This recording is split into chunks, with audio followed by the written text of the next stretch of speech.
ka-cookie! Welcome po sa aking vlog. Ito po ang inyong kusinera FW. Nayayain ulit kayo na samahan ako sa aking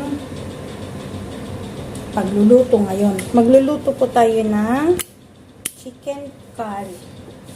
Indian style, okay? So, ito po yung mga sangkap natin. Ayan. Yan pong manok. Tsaka, ito pong sibuyas. Patatas. Tapos, ito po yung gagawin po natin na natin siyang pangsarsa. Kumbaga, yan ang curry paste na gagawin natin. Yan. Kamatis, sibuyas, sili, green chili. Tapos, meron po tayong ginger at saka garlic. Tapos, yan po yung gagawin natin pang curry paste. Tapos meron po tayong bay leaves, cloves, at saka cardamom. Gagamit din po tayo ng turmeric powder, cumin, chili powder, cashmere chili powder, at saka black pepper, at saka coriander, salt, tomato paste, tapos yogurt. Lalagay po natin siya ng yogurt. At saka gagamit din tayo ng magic sarap. Hello. Abe, Magi, beke naman. Ayan po. Ito po ang gagamitin natin para po sa pampasarap ng ating luto. Okay? So, yan po yung gagamitin natin mga ingredients sa ating pagluluto ng chicken curry Indian style. Okay? So, yung una po natin gagawin ay magbe-blend po muna tayo ng pang curry paste. So, lalagay po natin yung sibuyas at saka garlic. Ito pong sibuyas, ganito lang po siya. Kumuha lang po ako ng 1/4 or kalahati. Pwede na po yun. Tapos, 3 head of garlic. Yan. Tapos, green chili. Medyo konting anghang lang po yan. So, ngayon po, i-blend po natin siya. Gagawin po natin siyang sauce niya. Yan. So, ayan. Habang i-blend ko muna siya.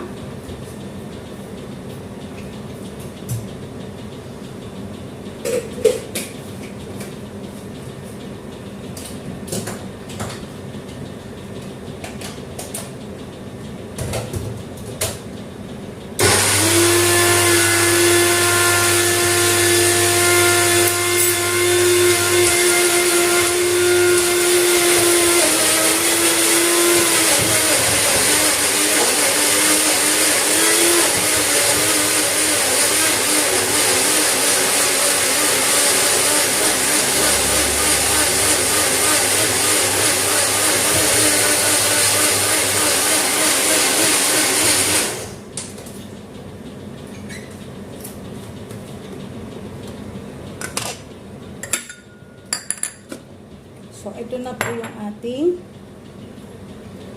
yan po. Yan po yung ating gagawing pang paste.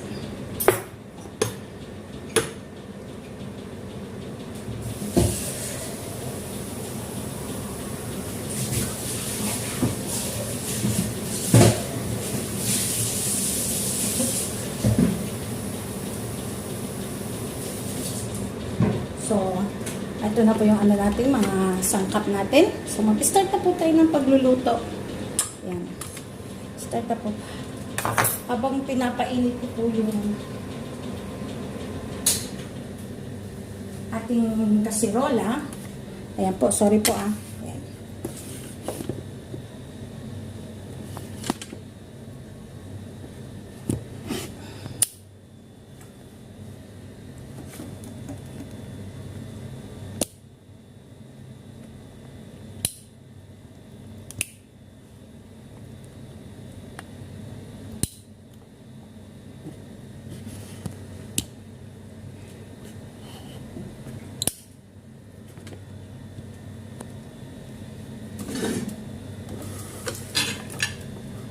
So, yan na po. Lalagyan po natin siya ng oil.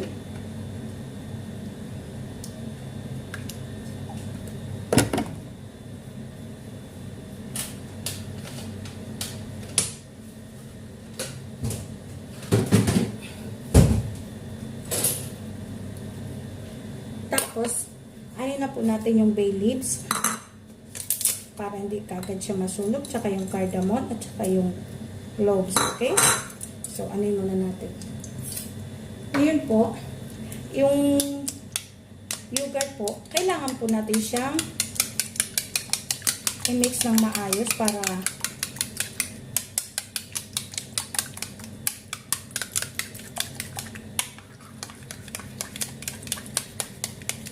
i-blend po natin siya ng maayos nang hindi siya buo-buo.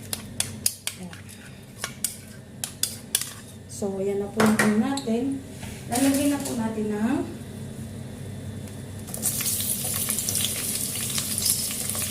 onions.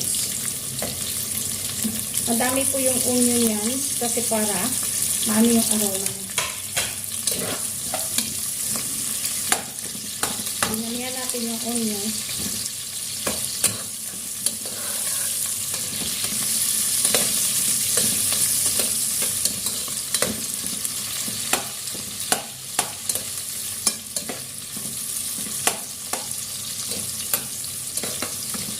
Ito po yung may pagkakahawig din sa luto natin na chicken masala. Kaya lang po yung chicken masala is medyo marami siyang sabaw at saka kunti lang yung oil. Ito po kailangan niya ng maraming oil para yung salsa niya nagmamantika. So, inaano na po natin yung yogurt. Lagyan din po natin ng kunting asin yung sibuyas para madaling lumambot.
Hayaan po muna natin siyang mag-brown ng konti.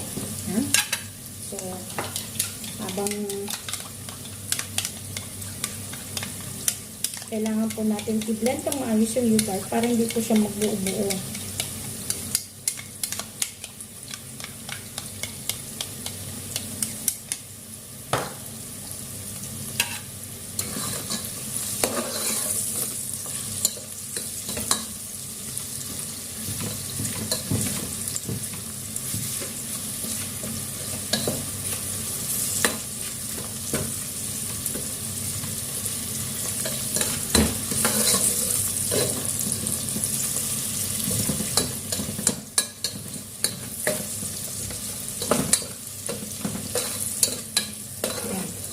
Kunti pa po kasi hindi pa siya nagbo-brown. Kailangan po brown siya ng konti. So, hayaan po muna natin siya.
Ayan, malapit na po natin siyang anuhin. Ayan, kasi nag-ano na rin siya.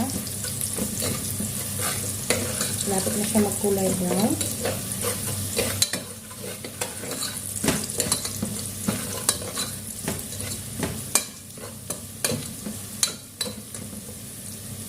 Ayan po, lalagyan po natin siya ng turmeric. Ayan.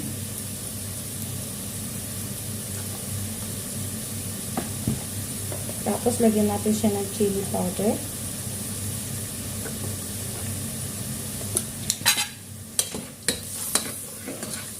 Tapos, i-mix natin po siya.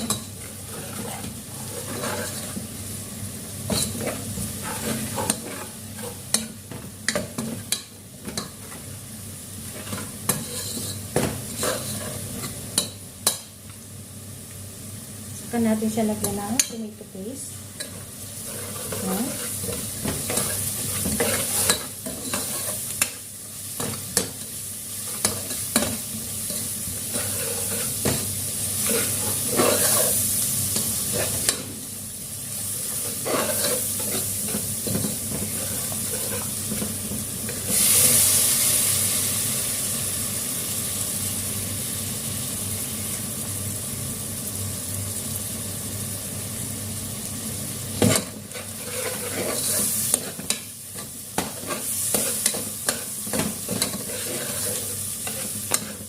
Kailangan ganyan na po yung ano na.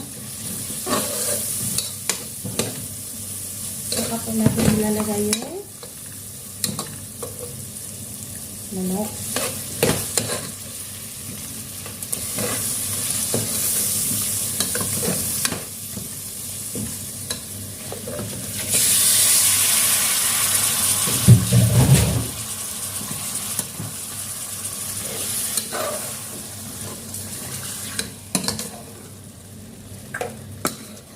So, mix natin siya ng ano.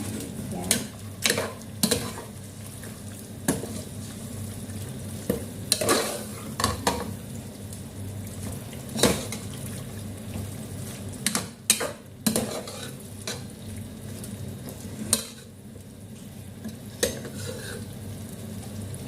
Tapos, hayaan lang po muna natin siyang kumulo. Tapos, maya-maya po, ihahaluin po natin siya. Takpan muna natin siya. Hayaan natin siyang kumulo ng konti.